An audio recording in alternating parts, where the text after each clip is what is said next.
Although the new MonsterVerse TV show Monarch: Legacy of Monsters has delivered a good roster of new kaiju faces, the one who really seemed to have stood out among these was undoubtedly the Ice Titan Frostvark. Even if this frosty behemoth has barely given less than 10 minutes of screen timing in his appearances in the last 2 episodes, this big guy has left quite an impression on us. Yes, the bifurcated timeline coupled with the interwoven narrative of 3 generations makes for a good spicy drama, but what better than gigantic kaijus wreaking havoc on everything that comes their way? Now, of course, given its screen timing, the intricacies around Frostvark's anatomy remains quite concealed, but still, we shall make do with what is at our disposal. So without wasting another second, let's explore the physiological feats of the monstrous Frostvark. Before we go into our explanation, we have a very small request. If you like our content, please support us by subscribing to our channel. This is a small click for you, but for us, it means a lot. Thank you. Let's begin.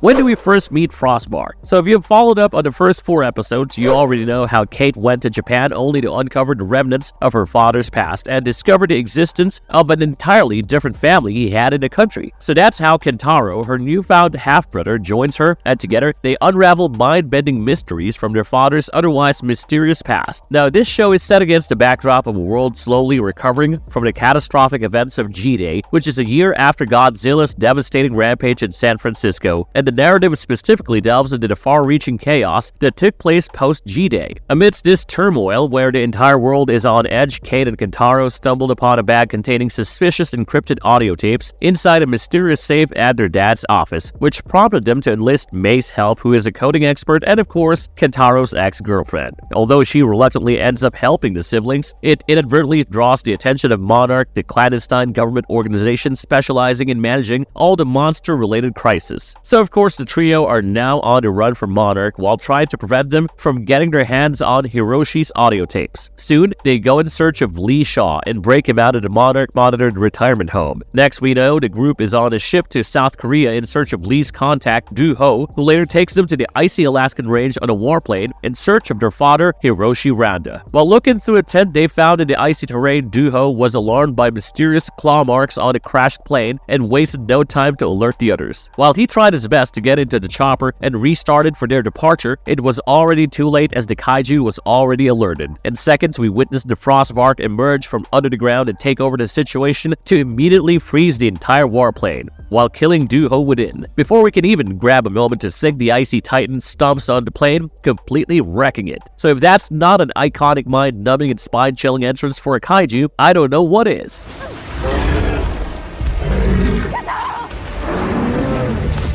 Frostvark's physical structure. So this mind-numbingly creepy big bad scary guy was designed after being inspired by pangolins and star-nosed moles. I mean, just take a closer look at its mouth. That beyond oversized tentacled snout definitely looks like the product of what would happen if the world's weirdest looking animal decided to turn into a violent behemoth. Possessing quadrupedal stance, the Frostvark further boasts a striking appearance with the angular dermal armor plates on its back that extend from its head to its lengthy tail. This icy titan's entire body is covered in these protective scales, creating a rather imposing yet fascinating sight. Also, not to forget, if you look properly, you will definitely notice thick tufts of hair filled in the interstitial spaces within its armor, which really adds on to its unique design. All its 4 powerful feet are equipped with striking mole-like claws, enabling it to effortlessly tunnel through various substrates, including the ground whilst challenging the Alaskan permafrost. It effortlessly used its robust claws to exhibit remarkable strength, disabling and dismantling quite a sizable aircraft within seconds. I mean, if it could cut through ice with its claw, what is a warplane for this guy, am I right? And this guy's bellowing roars would probably turn the wreck-hearted deaf, and we saw ample display of that in the show. The Frostvark's vocalizations echo through the environment and deep, signaling its presence with an unmistakable intensity, and it should be taken into account that this creature exhibits a pronounced and indiscriminate hostility, unleashing unprovoked aggression upon detecting the presence of any objects or organisms above of the snow-laden terrain. This particular behavior was clearly witnessed at the end of the episode as it barged out from its subterranean position beneath the snow cover of the Alaskan winter, highlighting the Frostbark's territorial and confrontational nature. Now, another defining characteristic of the Frostbark lies in its sensory tendrils, which extend from its snout. These numerous tendrils, each capped with bioluminescent globules in a striking blue hue, contribute to the creature's heightened perception. Plus, its jaws seems to be equipped with a pretty sharp line of jagged fangs. It should also be noted that the creature's eyes are positioned far back on its head and remain mostly concealed beneath its thick plate-like armor, further amplifying its predatory nature.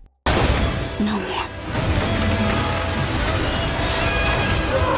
How does the Frostbark freeze everything? Until now, we've been quite familiar with monstrous entities freezing their victims with icy breath, but this is probably the first time we see a kaiju sucking the moisture out of its victim in order to freeze them. While the third episode insinuated that this ice-powered monster can freeze anything in mere seconds and all it has to do is open its mouth to suck in all the air and deplete its victim of heat, the fourth episode was quite the eye-opener when it came to Lee Shaw finally unraveling the Frostbark's weakness towards heat. So the kaiju does not exactly go for the conventional freeze and shatter routine and inclines more towards a heat-sucking extraordinaire, turning its victims into living ice sculptures in mere seconds. This proves Lee's assumption absolutely correct, given that every time this ice titan returned, there was a source of heat to draw it out, be it the helicopter's warm engine that Duho further tried to supercharge it by jump-starting the warplane, or the flamethrower used by Kentaro as a grand distraction, or the tiny little campfire lit up by Lee to keep themselves warm. Even the laptop owned by May, which probably retained some kind of heat, drew the beast towards her at the end, causing the kaiju to completely freeze it. At this point, the Frostbark is almost a heat-seeking GPS. I mean, what else could be the explanation given that Lee had not even used Duho's body to light up the funeral pyre until then?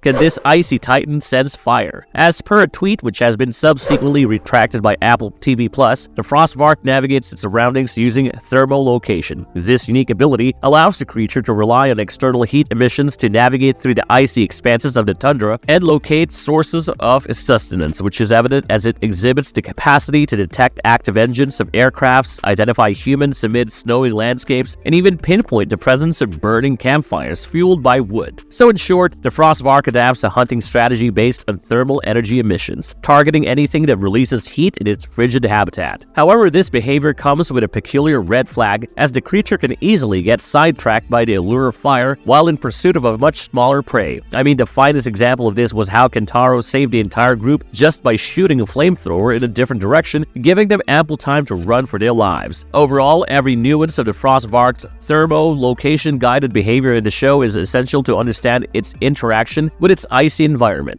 Can the Frostbark travel underground? We already discussed how the Frostbark has mole-like claws in every foot, which allows it to basically burrow through all types of substrates, easily cutting through massive chunks of soil which, given the icy Alaskan environment, probably stays frozen all year long. But at the end of the fourth episode, when Kentaro comes to rescue the group from the Frostbark's ensuing chaos, we see Kate and May running for their lives while being chased by the icy titan. With the tension escalating, Lee seizes this moment to trigger the explosive funeral pyre, which successfully distracts the titan, who, lured by the flames, falls into the trap, providing the trio a window for escape. Even if the behemoth was momentarily distracted by the fire pit, we did see the Frostbark trying to launch itself from the burrow into the air, almost getting to the helicopter before the entire crew flew away. Is Frostbark similar to ice borers from Godzilla the series? The resemblance between the Frostbark and the ice borers, who had first appeared in the episode titled as Freeze from Godzilla the series, lies in their shared existence as sizable subterranean creatures within an icy thunder setting. Much like the Frostbark, the ice borer presents itself as a colossal mutant mole within this animated series, boasting the capability to swiftly tunnel through ice, especially because of its elevated body temperature. In addition to that, the ice borer is equipped with substantial claws, even if they are not quite mole-like as compared to the Frostbark, thus allowing it to cling tenaciously to various surfaces. Interestingly enough, in the case of the ice borers, a strategic approach involves utilizing nitrogen mist spray guns, which effectively lowers the body temperature of these creatures, rendering them completely harmless. But the Monarch TV show is yet to show if such a similar technique would work for taking down the Frostbark. Marvel's verdict. So far, Monarch Legacy of Monsters has only come up with one significantly cool kaiju, but given that there are 6 more exciting episodes coming our way, it's not a crime to expect more screen timing and relevant background information on these kaijus, considering its bifurcated timeline. Have you seen the first 4 episodes of the show yet? Apart from Godzilla, who is your most favorite kaiju amongst the other 7 featured in the show? Let us know your thoughts in the comment box below. If you enjoyed this video, click on the like button and comment below about which other movie reviews you would want to watch. And don't forget to subscribe to our channel.